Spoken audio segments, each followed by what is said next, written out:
Dans cette vidéo, je te montre comment tu peux créer des groupes de marchandises ou des articles sur ton appareil Checksum Charlie Pro.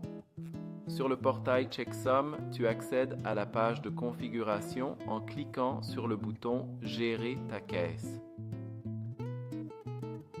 Dans la section « Paramètres généraux du répertoire », vous pouvez configurer votre statut vis-à-vis de la TVA.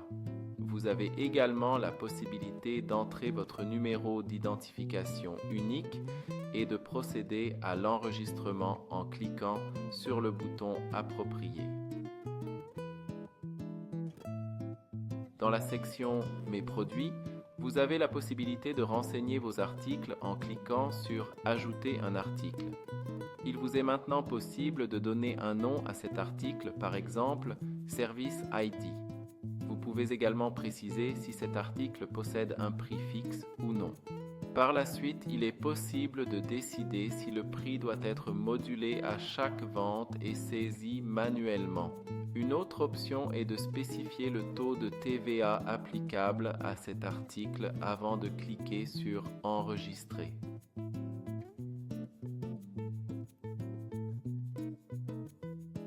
Dans l'étape suivante, tu peux ajouter une image à cet article. Tu peux faire glisser les images dans le répertoire ou les prendre dans ton dossier. Reprends maintenant l'image et ferme ensuite la fenêtre. Maintenant, je saisis encore un autre article, par exemple des produits Heidi.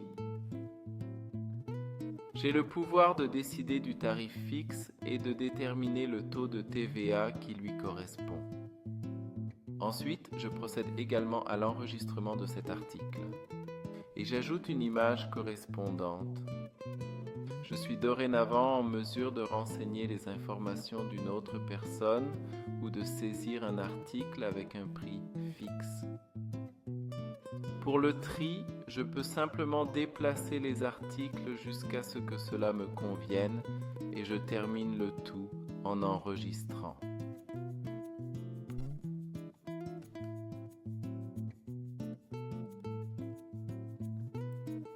Je fais cela avec l'article coupe de cheveux.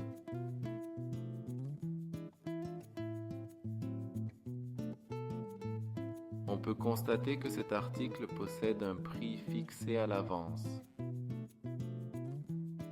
Veuillez choisir le taux de TVA correspondant à cet article.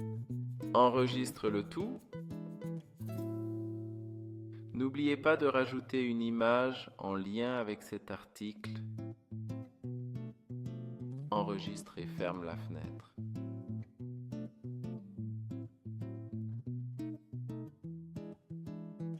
Pour que les données soient prises en compte, la caisse doit être rechargée. Va dans Paramètres et clique sur Recharger la caisse.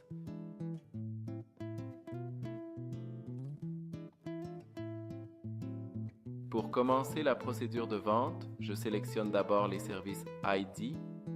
Ensuite, la caisse me demande le montant de ce service. Dans l'étape suivante, je choisis l'article coupe de cheveux qui a un prix fixe. Enfin, je trouve le montant total affiché. À la clôture de la vente, j'ai toujours l'option de décider si je souhaite accorder une réduction tarifaire. Je peux choisir ici en pourcentage. Je mets cela dans le panier. Je vois la modification du prix. Je vais sur Payeur. Je choisis si je veux payer en espèces ou par carte, ce que le client me donne, et je conclus la vente, et l'appareil me montre la monnaie. Merci beaucoup pour ton intérêt. Pour être toujours au courant de l'actualité de Checksum, suis-nous aussi sur Facebook, Instagram et abonne-toi à notre newsletter.